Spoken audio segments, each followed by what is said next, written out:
Olá, com esse vídeo nós queremos apresentar para vocês o projeto Circuitos Oceânicos, Comunicação Política e Representação Social nos Impérios Ibéricos no século XVIII e XIX. O tema principal do projeto são as petições. Você que está me ouvindo agora, muito provavelmente já ouviu falar de uma petição, ou inclusive já participou de alguma, como um ato reivindicando alguma coisa, frente a alguma autoridade. Hoje elas estão muito de moda, se é que algum dia elas deixaram de estar, inclusive na modalidade de petições virtuais, e-petitions. Mas talvez você não saiba que as petições são um instrumento muito, mas muito antigo, como uma forma de comunicação das pessoas, dos súditos, das súditas, dos reis, aos monarcas e às autoridades que o representavam, em nome de alguma demanda. E elas atravessam séculos e lugares, espaços diferentes, com muitas e múltiplas formas. Apesar de existir uma vasta bibliografia sobre petições, do caso português, em especial para o caso da América Portuguesa, esse tema não tem sido muito estudado na sua totalidade. E é um pouco o que pretende fazer o nosso projeto, que vai ser apresentado agora. O projeto Circuitos Oceânicos é um projeto na área de história. Isso porque analisamos as petições que eram enviadas da América Portuguesa de 1750 a 1808 ao monarca português em Lisboa, via duas instituições, o Conselho Ultramarino e a Secretaria de Estado da Marinha e Negócios Ultramarinos. Essa dinâmica em que alguns súditos pediam e o monarca podia dar ou não dar uma mercê, alimentou uma comunicação política intensa, resultando num verdadeiro mar de papéis. É por isso que o nosso projeto selecionou as petições que eram encaminhadas desde 4 capitanias: São Paulo, Minas Gerais, Goiás e Mato Grosso. E não queremos saber só quais eram as petições, mas também as respostas que elas geraram.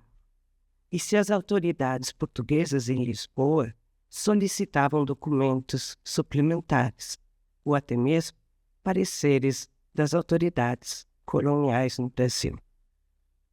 Por mais que a noção de tempo fosse outra, a verdade é que os processos peticionários podiam durar quase que uma eternidade. Mas onde estão essas fontes que nós trabalhamos? Elas fazem parte do acervo do Arquivo Histórico Ultramarino em Lisboa. Mas não é preciso estar em Lisboa para fazer parte do projeto. Isso porque essa documentação relativa ao Brasil foi quase toda digitalizada pelo projeto Resgate, Barão do Rio Branco. Para se ter uma ideia do volume de documentos digitalizados, só para a Capitania de Minas Gerais, neste período, são 9.200 documentos. E nós já sabemos que quase todos, quer dizer, uma grande parte, é de natureza peticionária. Mas o nosso projeto é um projeto coletivo e interdisciplinar. No momento, somos 6 docentes da área de História e Ciência da Computação e cerca de 20 estudantes de 4 instituições, portuguesas e brasileiras. E o que nós queremos saber exatamente? Bom, o nosso projeto ele tem um problema histórico a ser perseguido, ou seja, como as demandas e requerimentos oriundos do ultramar português de suas colônias eram recebidas, processadas, aprovadas ou rechaçadas pelos órgãos centrais da monarquia que se encontravam sediados em Lisboa. Para tanto, nós consideramos fundamental olhar para os caminhos institucionais e para as decisões tomadas sobre essas petições que no âmbito do nosso projeto nós chamamos de provocações, que eram encaminhadas por esses vassalos de forma individual ou coletiva. Mas nós também queremos conhecer quem eram as pessoas ou os grupos que requeriam essas mercês e graças. E, claro, também qual era o teor específico dessas petições que eram enviadas ao Conselho Ultramarino ou à Secretaria de Estado, o que nos permite verificar, por exemplo, a amplitude das questões que estavam sob a regulamentação e o disciplinamento do monarca português. Essa pesquisa ela já vem sendo feita há cerca de 3 anos e, ao longo desse período, nós já podemos dizer que muitas dessas petições elas tratavam do que hoje identificamos como sendo de foro doméstico. Era o caso, por exemplo, de solicitações dos oficiais ou funcionários da coroa para se casar na América Portuguesa, das viúvas para tutelar seus filhos ou órfãos menores de idade, das licenças para poder comerciar, pedir esmolas, entre muitos outros exemplos. Exatamente. Porém, a maioria das petições tratava de os assuntos que mais tarde vamos chamar de administrativos. Era muito frequente que os oficiais régios, ou seja, os funcionários régios, solicitassem aumentos de ordenado, ajudas de custo para se deslocar de Portugal para o Brasil, ajudas de custo para participar das festividades públicas, para que se confirmassem as patentes militares que eram recebidas no Brasil e assim por diante. Esses assuntos ajudam a entender o funcionamento da administração em diferentes níveis, local, regional e imperial, e em diferentes âmbitos também, civil, militar e eclesiástico. Outras petições têm sido estudadas pelos investigadores interessados em entender as possibilidades de ascensão social dos súditos da monarquia portuguesa na América. É muito frequente os pedidos de mercês daqueles que serviram em prol da monarquia e do bem comum. Caso fossem contemplados, esses súditos poderiam integrar as elites ou as nobrezas. É verdade que os indígenas, negros e pardos, escravos libertos, não podiam obter essas mercês mais apetecíveis. Entretanto, isso não significa que não participassem dessa comunicação política entre o Brasil e Portugal.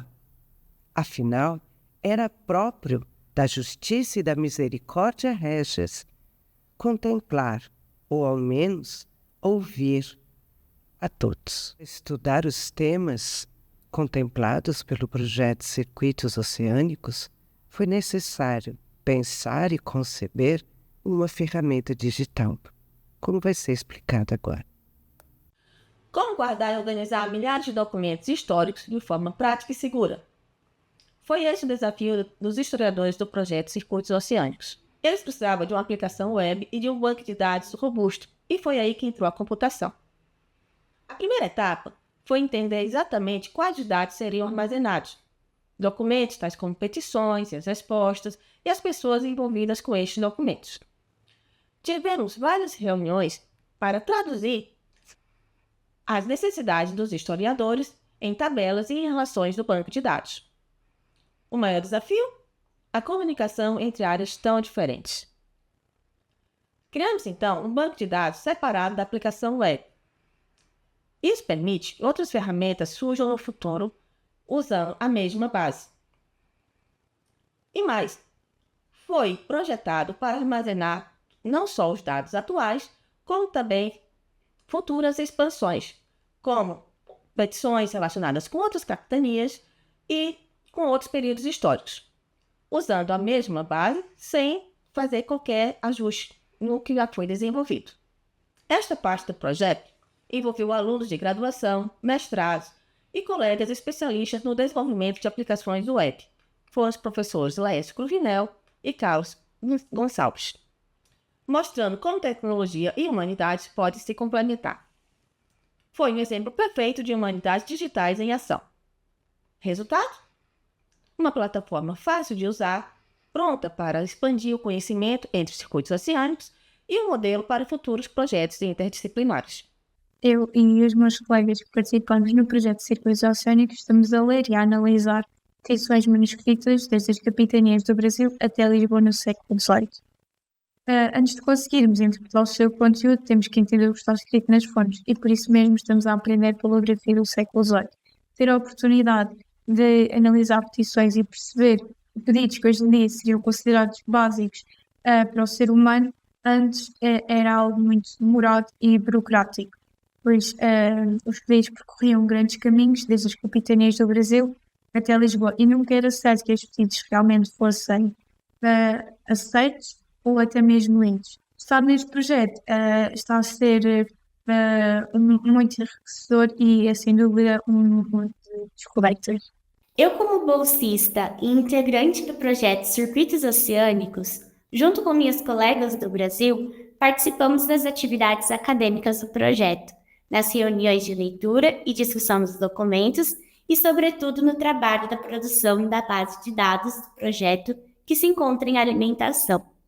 Hoje, vou apresentar a nossa base, que reúne e organiza petições enviadas da América Portuguesa para Lisboa entre os séculos XVIII e XIX. Nossa base de dados foi criada para mapear o circuito das petições, desde a petição que chamamos de provocação até a resposta, e assim reconstruir as redes de relações e trajetórias. Para organizar as informações, criamos critérios de padronização. Nomes de pessoas, cargos, locais e temas são registrados de forma uniforme. Isso facilita a pesquisa e permite identificar conexões entre os documentos. Como podemos ver aqui no caso da Inácia de Jesus Caminha, que recebeu uma provisão para poder mover uma ação judicial contra o provedor da fazenda, que na época significava uma licença para cigar. Através disso, conseguimos acessar a sua provocação. Cada ficha traz um resumo do documento, datas, pessoas envolvidas e referências completas para consulta no arquivo histórico ultramarino. Esse trabalho, desenvolvido de forma colaborativa com os outros integrantes, transforma a catalogação em uma ferramenta de análise histórica.